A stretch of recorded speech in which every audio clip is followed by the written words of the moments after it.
قیدیوں بیمار ساتھ بہنیں ہیں اور ہمارے ہیں ہائے سجاد قیدیوں بیمار ساتھ بہنیں ہیں اور مائیں ہیں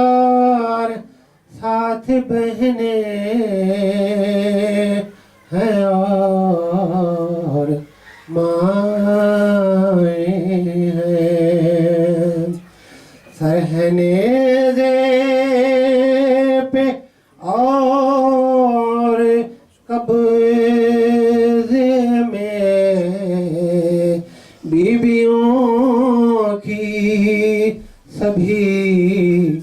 کی سبھی ردائیں ہیں کیا کوئی یوں بھی ظلم ڈھاتا ہے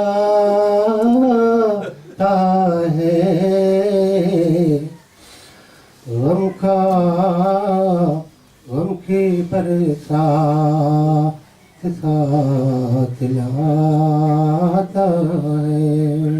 ساتھ لاتا ہے آئے سجاد قیدی ہو بیمار ساتھ بہنیں ہیں اور مائیں ہیں سر ہے نیزے پہ اور قبضے میں بیویوں کی سبھی ردائیں ہیں کیا کوئی یوں بھی ظلم ڈھاتا ہے غم کی برسات ساتھ لاتا ہے اے محرم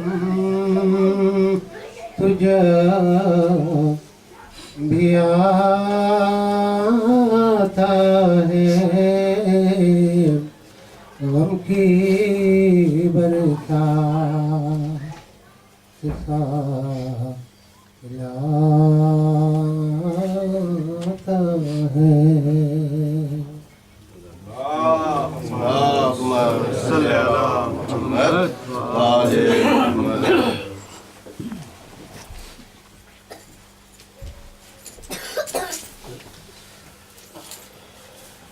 بآواز بلند صلوات اللهم صل على محمد وآل محمد اور دیگر صلوات اللهم صل على محمد وآل محمد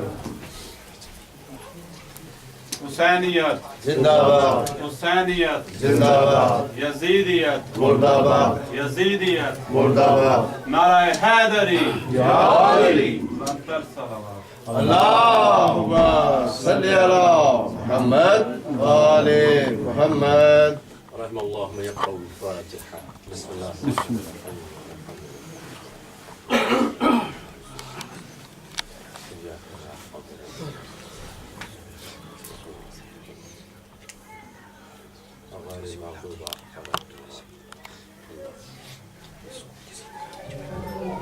أعوذ بالله من الشيطان اللعين الرجيم بسم الله الرحمن الرحيم الحمد لله الذي هدانا لهذا وما كنا لنهتدي لولا أن هدانا الله لقد جاءت رسل ربنا بالحق والصلاة والسلام على رسول الثقلين محبوب رب المشرقين والمغربين وجد الحسن والحسين مولانا بالقاسم محمد اللهم صل على محمد وآل محمد وعلى أهل بيته الطيبين الطاهرين المعصومين المظلومين ولعنة الله على أعدائهم أجمعين أما بعد فقد قال الله تبارك وتعالى في كتابه المبين والفرقان الحميد وهو أصدق القائلين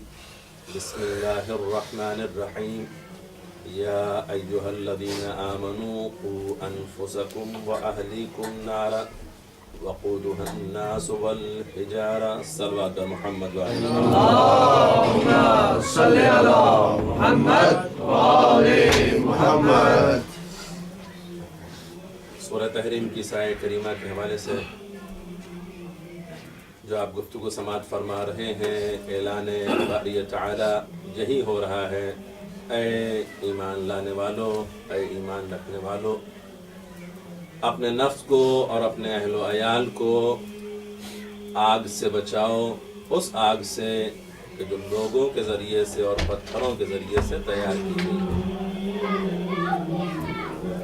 علیہا ملائکۃ غلاظ شداد، اور اس پر وہ ملائکہ مقرر اور معین کیے گئے ہیں کہ جو بڑے سخت مزاج ہیں،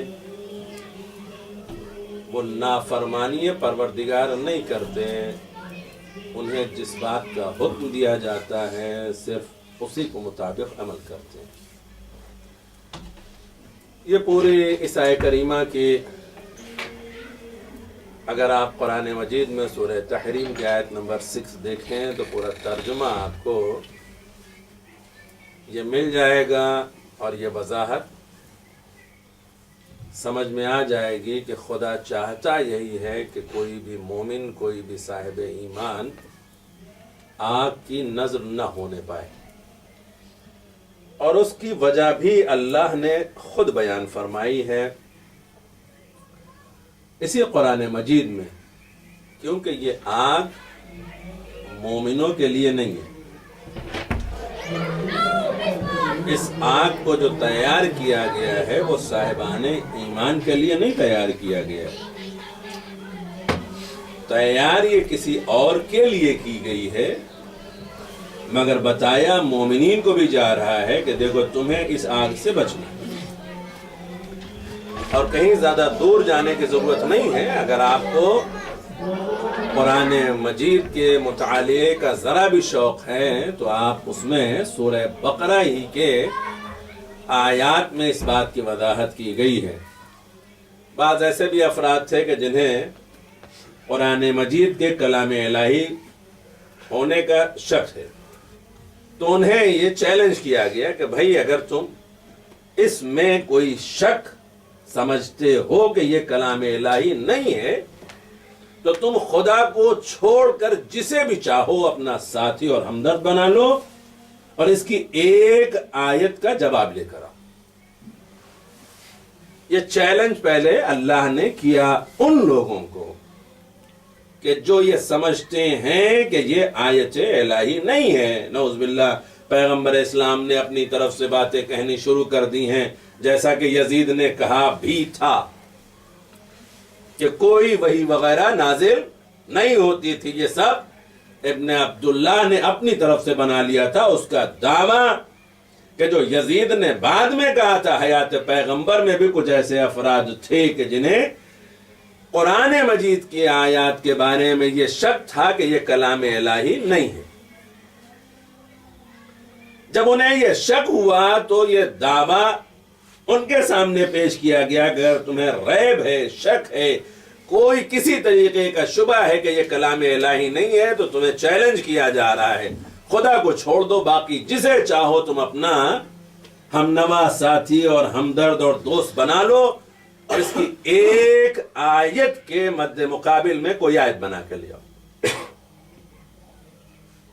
اور اگر تم ایسا نہیں کر سکتے تو پھر بعد میں کہا جا رہا ہے یقیناً تم نہیں کر سکتے، تم یہ نہیں کر سکتے کہ اس کے مد مقابل کوئی آیت بنا کے لے آؤ۔ واتقوا اللہ، اب یہاں سے جملہ شروع ہوتا ہے، واتقوا النار التي وقودها الناس والحجارہ اعدت للکافرین، تو اللہ سے ڈرو اور اس نار سے ڈرو، اس آگ سے ڈرو کہ جو لوگوں کے ذریعے سے اور پتھروں کے ذریعے سے بنائی گئی ہے، مگر وہ کس کے لیے بنائی گئی؟ وقودها الناس والحجارہ کے بعد یہ جملہ کہا گیا اعدت للکافرین، یہ آگ جو تیار کی گئی ہے یہ کافروں کے لیے تیار کی گئی ہے، اور جس کا میٹیریل بھی بتا دیا گیا ہے کہ یہ میٹیریل اس کا جو ہے آگ کے تیار کرنے کا وہ انسان ہے اور پتھر ہے۔ تو یہ آگ جو انسانوں اور پتھروں کے ذریعے سے تیار کی گئی ہے، یہ ذہن میں پہلے سے بات موجود ہونی چاہیے کہ یہ مومنین کے لیے نہیں ہے، اعدت للکافرین، یہ کافروں کے لیے تیار کی گئی ہے، جو وحدانیت کا انکار کرنے والے ہیں، جو رسالت کا انکار کرنے والے ہیں، جو یوم قیامت کا انکار کرنے والے ہیں، جو پیغمبر پر نازل ہوا ہے ان سب کا انکار کرنے والے ہیں۔ جو رسالت کو نہیں مانے گا وہ تسلیم کیا کرے گا؟ تو جو منکرین ہیں یہ آگ ان کے لیے تیار کی گئی ہے۔ مگر اے صاحبان ایمان، تمہیں بھی اپنے آپ کو بچانا ہے، کہیں ایسا نہ ہو کہ ایمان اختیار کرنے کے بعد تم بے خبری کی نیند سو جاؤ اور تمہارے قدم اس طرف بڑھ جائیں۔ یعنی دوسرے الفاظ میں اللہ یہ کہنا چاہتا ہے کہ ایمان کے بعد پھر کہیں تم کفر کی منزل میں داخل نہ ہو جاؤ، اور ایسا ممکن ہے؟ ایسا نہیں ہے کہ تاریخ بشریت میں یا تاریخ اسلام میں ایسا موقع و محل اور وقت نہیں آیا، آیا ہے۔ اس کے لیے صرف ایک جملہ یاد دلانا چاہتا ہوں۔ میدان احد میں جب لشکر اسلام خطروں میں گھر گیا اور لشکر کفار نے پسپائی کے بعد کچھ مسلمانوں کی کوتاہیوں کی وجہ سے اور پیغمبر کی بات نہ سننے کی وجہ سے جو درے پر مقرر کیے گئے تھے اور جن کے بارے میں اللہ کے حبیب نے کہا تھا کسی بھی حالت میں ہم فتح بھی حاصل کر لیں تمہیں یہ درہ نہیں چھوڑنا ہے، اور وہ 50 تیر انداز جنہیں حکم پیغمبر تھا کہ ہر حال میں تمہیں وہاں مقیم رہنا ہے، مال غنیمت جو سب کو ملے گا وہی تمہیں بھی ملے گا۔ یہ پیغام رسالت پہلے سے تھا، یہ پیغام رسول پہلے سے تھا۔ یہ مت سمجھنا کہ تمہارے مال میں کوئی کمی واقع ہو جائے گی اور جو نیچے ہیں انہیں سب سارا مال غنیمت مل جائے گا۔ میں عادل ہوں کیونکہ عادل کا معین کیا ہوا ہوں، میں انصاف کروں گا، میں تمہیں بھی اتنا ہی دوں گا جتنا ان سب کو ملے گا، مگر تمہیں درہ نہیں چھوڑنا ہے۔ لیکن ان کے درہ چھوڑنے کی وجہ سے مال غنیمت کے چکروں میں خالد بن ولید نے پیچھے سے حملہ کیا، اور لشکر اسلام جب تہوبالا ہو گیا تو اس کے بعد مجھے پوری تاریخ نہیں بیان کرنی، صرف ایک جملے کی طرف توجہ دلانی ہے۔ پیغمبر اسلام نے حضرت علی علیہ السلام سے یہ سوال کیا، علی یہ بتاؤ کہ جب سارے لوگ چلے گئے تھے تو تم کیوں نہیں چلے گئے؟ مولا نے صرف ایک نقطے کی طرف اشارہ کیا، کہا کیا ایمان کے بعد کفر اختیار کر لیتا؟ یعنی ایسے موقع و محل ہے کہ جہاں ایمان کے بعد امکان ہے کہ انسان ایمان سے خارج ہو جائے، ایمان سے نکل جائے، ایمان اس سے خارج ہو جائے۔ نعرہ حیدری، تو امکانات پائے گئے ہیں تاریخ بشریت میں، اور تاریخ اسلام میں ایسے واقعات آئے ہیں کہ جہاں اگر ایمان کی حفاظت نہیں کی گئی ہے تو ایمان خارج ہو گیا۔ میں نے اس سے پہلے کی اپنی ایک مجلس میں تذکرہ کیا تھا حسد کے بارے میں کہ حسد بھی ایمان کو کھا جاتا ہے۔ ہم ظاہری طور پر یہی سمجھتے رہتے ہیں کہ صاحب ایمان ہمارے ساتھ ہے، اور حسد اور ایمان یکجا نہیں ہو سکتے ہیں۔ تو بہت ساری ایسی چیزیں ہیں، یا بعض اوقات ہم غلط فہمیوں میں رہتے ہیں۔ سورہ بقرہ ہی میں تذکرہ کیا گیا ہے، وَمِنَ النَّاسِ مَن يَقُولُ آمَنَّا بِاللَّهِ وَبِالْيَوْمِ الْآخِرَةِ۔ لوگوں میں سے کچھ لوگ ایسے بھی ہیں جو یہ کہتے ہیں کہ صاحب ہم اللہ پر بھی ایمان رکھتے ہیں اور یوم آخرت پر بھی ایمان رکھتے ہیں، لیکن یہ کون لوگ ہیں؟ اللہ خود یہ کہتا ہے کہ وہ صاحب ایمان نہیں ہے، جبکہ یہ کہنے والے کیا کہہ رہے ہیں؟ وَمِنَ النَّاسِ مَن يَقُولُ آمَنَّا بِاللَّهِ وَبِالْيَوْمِ الْآخِرَةِ وَمَا هُمْ بِمُؤْمِنِينَ۔ لوگوں میں سے کچھ ایسے افراد ہیں کہ جو یہ کہتے ہیں کہ ہم اللہ پر ایمان رکھتے ہیں، یوم آخرت پر بھی ایمان رکھتے ہیں، مگر یہ صاحب ایمان نہیں ہے۔ یخادعون اللہ، یہ اللہ کو بھی دھوکہ دیتے ہیں، والذین آمنوا، اور صاحبان ایمان کو بھی دھوکہ دیتے ہیں، مگر حقیقت میں نہ یہ اللہ کو دھوکہ دیتے ہیں نہ مومنین کو دھوکہ دیتے ہیں، یہ خود اپنے نفس کو دھوکہ دیتے ہیں۔ منافق ہوئے نبی۔ اب اللہ جو بھی انہیں کہے، میں صرف آیت کا ترجمہ آپ کے سامنے بیان کر رہا ہوں، اور آپ بھی سمجھتے ہیں کہ ایسے افراد کو کہنے والا تو یہ کہہ رہا ہے۔ اب ہم تو یہ نہیں کہہ سکتے، بہت سارے ہمارے سامنے بھی ہوتے ہیں یہ کہتے ہیں کہ بھائی ہمارا بھی ایمان ہے، ہم بھی صاحب ایمان ہیں۔ اب براہ راست ہمیں یہ اجازت نہیں کہ ہم کہتے ہیں تم منافق ہو تم مومن ہو، یہ کیفیت اللہ نے بیان فرمائی ہے، یہ صفت اور خصوصیت بیان فرمائی ہے ان لوگوں کی جو صرف کہتے ہیں۔ تو کہنے والے اور افراد ہوتے ہیں، اور جو کہنے والے نہیں ہیں ان کی عملی زندگی میں اللہ کیا ان کے بارے میں ارشاد فرماتا ہے، ان الذین آمنوا وعملوا الصالحات اولئک هم خیر البریہ جزاؤہم عند ربہم جنات عدن تجری من تحتها الانہار خالدین فیہا ابدا رضی اللہ عنہم ورضوا عنہ ذالک لمن خشی ربہ۔ جانتے ہیں یہ کس کے بارے میں کہا گیا ہے؟ ان الذین آمنوا وعملوا الصالحات، بے شک وہ لوگ جو ایمان لیا اور جنہوں نے عمل صالح انجام دیا، اولئک ہم خیر البریہ، یہی بہترین مخلوق پروردگار ہیں، اور ان کے لیے جزائے پروردگار کیا ہے، جزاؤہم عند ربہم جنات عدن تجری من تحتها الانہار خالدین فیہا ابدا، یہ ایسی جنت میں جس کے نیچے نہریں جاری ہیں، جہاں پرسکون ماحول ہوگا، آرام دہ زندگی ہوگی، ان کے لیے ہمیشہ ہمیشہ کے لیے ہے۔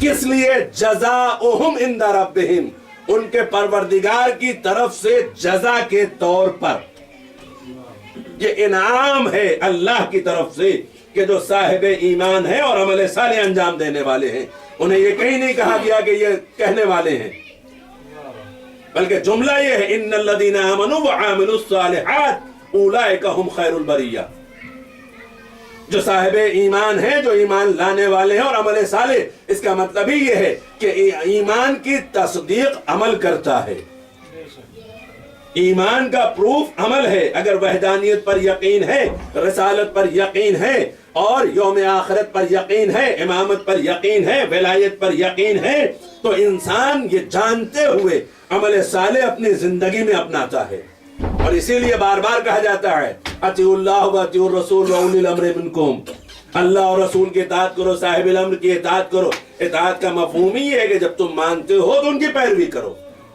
لیکن اس آیت کریمہ کے مطابق جسے میں نے پہلے تلاوت کی ہے، کیا ہے اعلان پروردگار؟ جزاؤہم عند ربہم جنات عدن تجری من تحت الانہار خالدین فیہا ابدا، اس جملے کے بعد رضی اللہ عنہم ورضوا عنہ، وہ قدرت کے فیصلے پر راضی اور یہ خدا سے راضی، یعنی یہ رضا دو طرفہ ہے، ایک طرفہ نہیں ہے۔ جو کچھ انہوں نے کیا اس پر فیصلہ خدا نے کیا، فیصلہ پروردگار پر یہ راضی ہیں اور خدا بھی ان سے راضی ہے۔ لیکن محمد پہ بلند تر صلوات،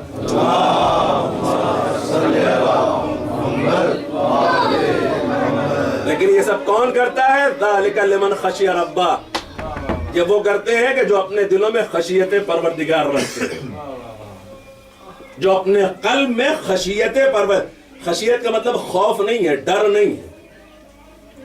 عموماً ترجمہ یہ کر دیا جاتا ہے کہ جو لوگ اپنے دلوں میں اللہ کا ڈر رکھتے ہیں، ڈر جہاں ہوتا ہے امید ہے کہ وہاں پہ کوئی رجا کی توقع نہ ہو۔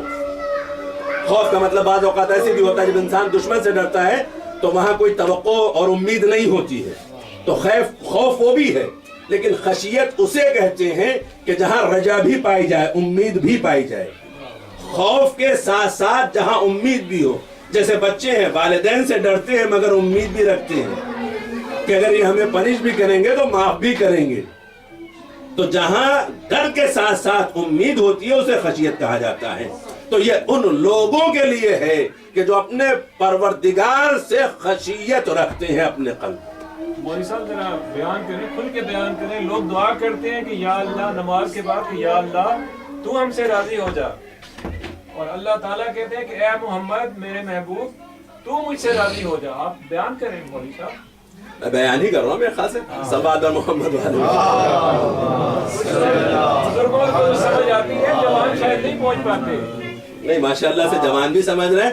ہم اپنے فرش پر یہاں پہ بیٹھنے والوں عموماً بچوں کو بھی ہم نااہل تو نہیں سمجھتے، اہل ہی سمجھتے ہیں، ماشاءاللہ کبھی ان کے سامنے خطاب کرتے ہیں صلوات محمد والے محمد، اللہم صلی علی محمد والے محمد۔ در اہل بیت پہ آنے والا چاہے جیسا ہو جب اس در پر آتا ہے تو یقیناً اتنی فکر اور اتنی سوجھ بوجھ اور سمجھ ضرور رکھتا ہے کہ وہ بات کو سمجھ سکے. بلکہ میں اکثر یہ جملے کہتا ہوں کہ اس در کا اگر کوئی دیوانہ بھی ہو جائے تب بھی اس سے دانائی ظاہر ہوتی ہے، بے وقوفی نہیں. اسی لیے در اہل بیت کے دیوانے کو بھی دیوانہ نہیں دانا کہا جاتا ہے. محمد و آل محمد پہ بلند تر صلوات.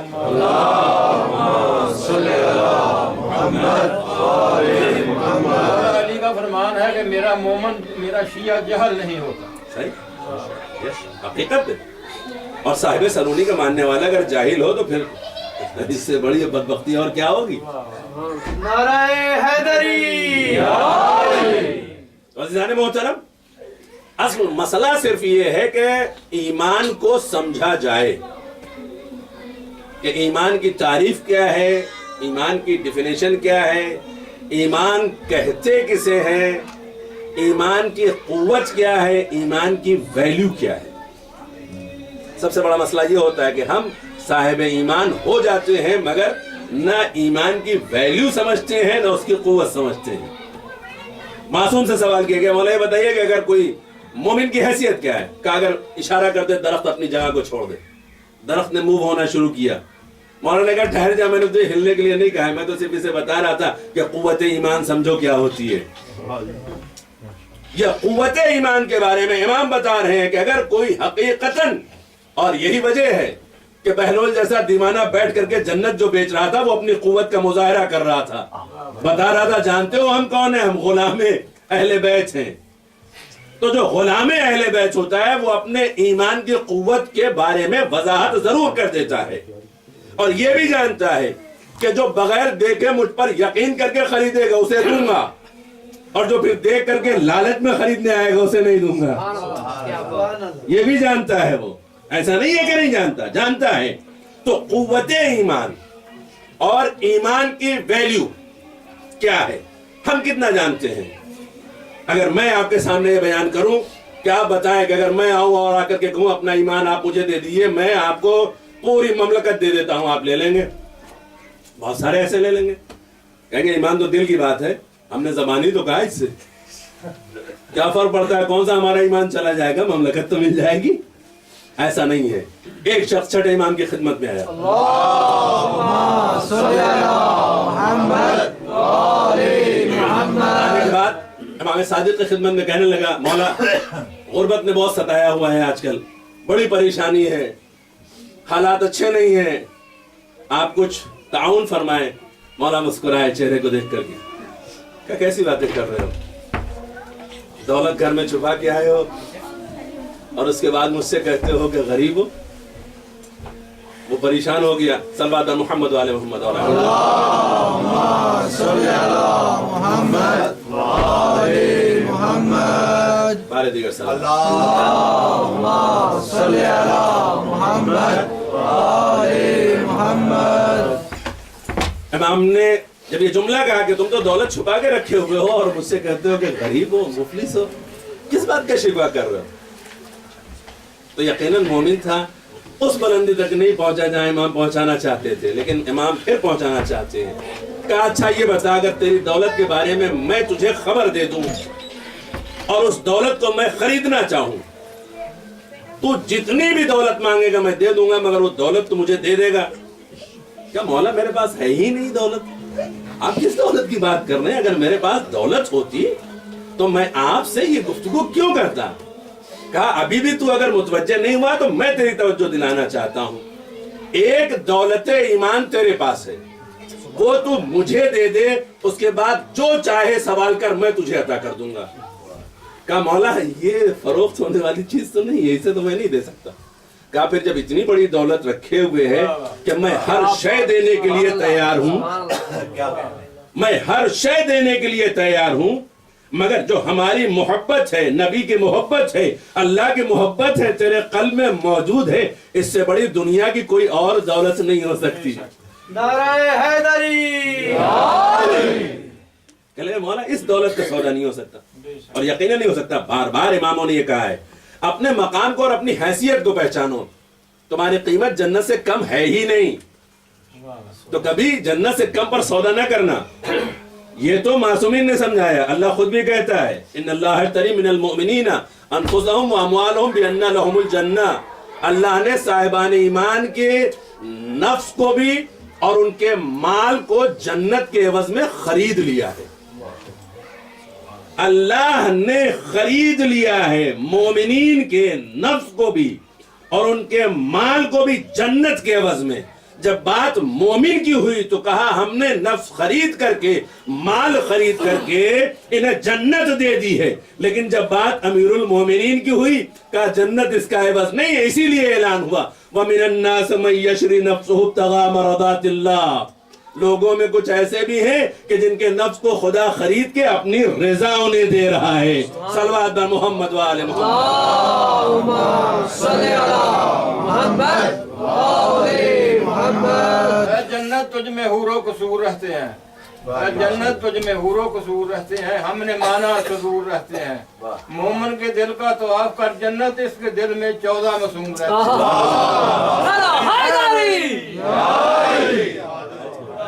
محمد وآل محمد صلوات. اللهم صل على محمد وآل محمد. چاروں طرف سے ہو رہی ہے. بارے دیگر صلوات. اللهم صل على محمد وآل محمد. پروردگار عالم معصومین کے سب تک مظہر بھائی کو صحت کاملہ و عاجلہ عطا فرمائے اور اسی طریقے سے یہ ذکر مظلوم و معصوم کرتے رہیں. عزیزان محترم، دولت ایمان حقیقت میں یہی ہے. مقام ایمان، دولت ایمان اگر آپ دیکھیں یہ معمولی شے نہیں ہے. یہ تو میں نے مثالیں آپ کے سامنے بیان کی تھی، ورنہ بعض جو واقعات قرآن مجید میں بیان کیے گئے ہیں